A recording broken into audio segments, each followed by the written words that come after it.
SSC 2025 পরীক্ষায় target হচ্ছে A+, কিন্তু বুঝতে পারতেছো না যে বইয়ের 17টা চ্যাপ্টারের মধ্যে কোন কোন চ্যাপ্টার পড়লে তুমি তোমার কাঙ্ক্ষিত ফলাফল অর্জন করতে পারবা। শুধু এসএসসি 2025 না, সামনে কিন্তু রয়েছে তোমার প্রি টেস্ট এক্সাম, তারপরেই কিন্তু রয়েছে তোমার টেস্ট এক্সাম, তারপরে ফাইনালি তোমার কাঙ্ক্ষিত সেই এসএসসি 2025 এক্সাম।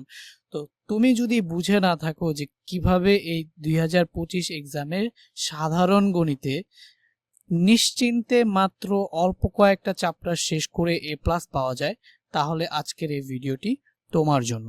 তো চলো ভিডিওটিতে তোমাদের প্রয়োজনীয় চ্যাপ্টারগুলো নিয়ে আলোচনা করি। তো প্রথমেই এখানে দেখতে পাচ্ছ, এখানে কিন্তু সেই 17টা চ্যাপ্টার রয়েছে, যেই 17টা চ্যাপ্টার কিন্তু তোমাদের বইয়ে আছে, যেগুলা থেকে মোট 11টি প্রশ্ন করা হবে। তো এই চ্যাপ্টারগুলো সচরাচর হয়তোবা তোমাদের সূচিপত্রে তোমরা দেখেছো, তো তাই এইটা নিয়ে আর আমি কিছু বলতেছি না। তারপরও যদি প্রয়োজন হয় ভিডিওটা পজ করে কিন্তু দেখে নাও। এরপরে দেখে নাও আসলে এই 17টা চ্যাপ্টার থেকে কিন্তু 4টি বিভাগ হবে। সেই 4টি বিভাগের মধ্যে রয়েছে ক বিভাগ, যেটা হচ্ছে বীজগণিতের জন্য, খ বিভাগ যেটা হচ্ছে জ্যামিতি, তারপরে কিন্তু তোমার হচ্ছে গ বিভাগ যেটা হচ্ছে ত্রিকোণমিতি, এবং ঘ বিভাগ সেটা হচ্ছে পরিসংখ্যান। তো এখানে দেখতেই পাচ্ছ ক বিভাগের জন্য চ্যাপ্টার রয়েছে 2, 4, 6, 8টি চ্যাপ্টার থেকে কিন্তু প্রশ্ন আসে হচ্ছে 3টি, এবং এখানে দেখতে পাচ্ছ খ বিভাগের জন্য চ্যাপ্টার আছে হচ্ছে 4টি। এই 4টি চ্যাপ্টার থেকে কিন্তু কোয়েশ্চেন আসবে হচ্ছে 3টি। এরপরে দেখতে পাচ্ছ গ বিভাগের জন্য চ্যাপ্টার আছে 3টি, এই 3টি চ্যাপ্টার থেকে কোয়েশ্চেন আসবে হচ্ছে 3টি, আর পরিসংখ্যান থেকে কোয়েশ্চেন আসবে হচ্ছে 2টি। তাহলে কি হইল? 3 + 3 + 3 + 2, এই হচ্ছে গিয়ে টোটাল তোমার 11টা কিন্তু প্রশ্ন এই প্যাটার্নে 4টা বিভাগ থেকে আসবে। এখন দেখো ভাইয়া, এই 4টা বিভাগে 17টা চ্যাপ্টার তো তোমার পক্ষে কখনোই পড়া সম্ভব না। তো সেটার জন্য কিন্তু তোমার আমি এখানে তোমাদের বিভাগ ভিত্তিক কোয়েশ্চেনগুলোকে শর্ট করে দিয়েছি। যেমন এইটা হচ্ছে গিয়ে তোমার ফাইনাল সাজেশন। তো ওই যে 17টা চ্যাপ্টার একটু আগে দেখে আসছো, সেই 17টা চ্যাপ্টারের মধ্যে 4টা বিভাগে মোটামুটি যদি তুমি এই যে কয়েকটা চ্যাপ্টার আমি দিয়েছি, যেমন হচ্ছে ক বিভাগের জন্য মাত্র 8টা চ্যাপ্টারের মধ্যে আমি তোমাকে 4টা চ্যাপ্টার দিয়েছি, সেট ও ফাংশন, বীজগাণিতিক রাশি, সূচক ও লগারিদম, আর হচ্ছে সসীম ধারা। এই 4টা কোয়েশ্চেন যদি কেউ করে ফেলো, সে হচ্ছে 3টা কোয়েশ্চেনের তো 100% কমন পাবা, কিন্তু তারপরও যদি মিস হয় তাহলে কিন্তু তুমি 2টা কোয়েশ্চেন 100% পাবা, এইখানে কোনো মিস হওয়ার সম্ভাবনা কিন্তু নাই। খ বিভাগের জ্যামিতির জন্য আমি মাত্র 2টি চ্যাপ্টার দিয়েছি, এই 2টি চ্যাপ্টার থেকেও কিন্তু 2টি প্রশ্ন তুমি 100% কমন পাবা, কোনো ধরনের কিন্তু মিস্টেক এখানে হবে না, 2টি কোয়েশ্চেন 100% কমন পাবা।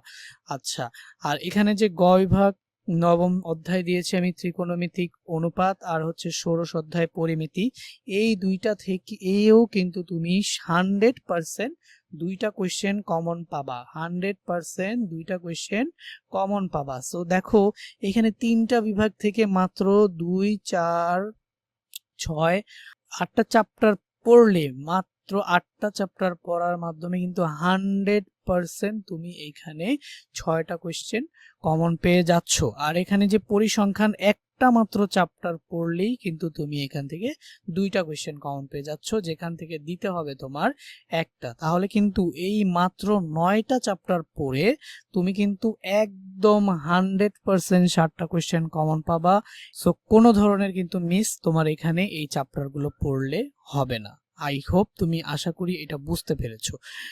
এখন দেখো, তারপরে যদি বলো যে ভাইয়া 9টা চ্যাপ্টার পড়ার মতো আমার সময় নাই, সাজেশনটা আর একটু ছোট করে দেন, তাহলে আমি তোমাদের জন্য বলবো জাস্ট এটা হচ্ছে, যদি তোমরা কোনো রকম ভাবে একটু এক্সামের আগে পড়ে মানে পাস করতে চাও, 5টা চ্যাপ্টার যেখান থেকে 100% কোয়েশ্চেন, 5টা কোয়েশ্চেন কমন আসবে, তাহলে দেখো তোমাদের জন্য সাজেশনটা আমি আরো শর্ট করে দিচ্ছি। যেমন তুমি এখানে পরিসংখ্যানটা করতে পারো, এই পরিসংখ্যানটা যদি তুমি করে ফেলো, এখান থেকে 2টা কোয়েশ্চেন 100% পাবা, বাট 2টা কোয়েশ্চেন পাইলেও তোমার কিন্তু অ্যান্সার করতে হবে একটি। তো দেখো এই চ্যাপ্টারটা পড়ে ফেলবা, এখান থেকে 100% একটা কোয়েশ্চেন কমন পাবা। সেম ভাবে এই চ্যাপ্টারটি কিন্তু পড়ে ফেলতে পারো, তাহলে এখান থেকেও 100% একটা কোয়েশ্চেন কমন পাবা। এই চ্যাপ্টারটি থেকেও 100% একটা কোয়েশ্চেন কমন পাবা। এই চ্যাপ্টারটি থেকেও 100% একটা কোয়েশ্চেন কমন পাবা। এই চ্যাপ্টারটা থেকেও 100% কোয়েশ্চেন কমন পাবা। তাহলে এই যে আমি এখানে 5টা চ্যাপ্টারে স্টার মার্ক দিয়ে দিলাম, এই 5টা চ্যাপ্টার থেকে কিন্তু কখনোই তোমার এই এসএসসি এক্সামে সিকিউ মিস হবে না। তো কেউ যদি খালি জাস্ট এই 5টা চ্যাপ্টার করে ফেলো তাহলে কিন্তু 100% 5টা কোয়েশ্চেন কমন। আর যদি একদম রিস্ক ফ্রি থাকতে চাও তাহলে কিন্তু এই ফাইনাল সাজেশনে যে আমি এই 9টা চ্যাপ্টার দিয়েছি, এই 9টা চ্যাপ্টার যদি তুমি কমপ্লিট করে ফেলো তাহলে কিন্তু একদম নিশ্চিন্তে চোখ বুঝে তুমি 7টা সৃজনশীল কমন পাবা। সেটা নিয়ে তোমার কোনো ধরনের চিন্তা কিন্তু করা লাগবে না। এক্সাম হলে গিয়ে দেখবা এই 9টা চ্যাপ্টার থেকে 7টা কোয়েশ্চেন পাবা, তুমি কিন্তু লিখে দিয়ে আসবা, তাহলে A+, নিশ্চিন্তে A+। সো এই সাজেশনটা পড়লেই A+ এর প্রিপারেশন সেটা কিন্তু তোমার নিশ্চিত। এখন এই চ্যাপ্টারগুলো যদি তোমরা শেষ করতে চাও, এবং এই চ্যাপ্টারগুলোর মধ্যেও কিন্তু কিছু গুরুত্বপূর্ণ টপিক আছে যেই টপিকগুলো পড়লে এর বাইরে প্রশ্ন আসে না।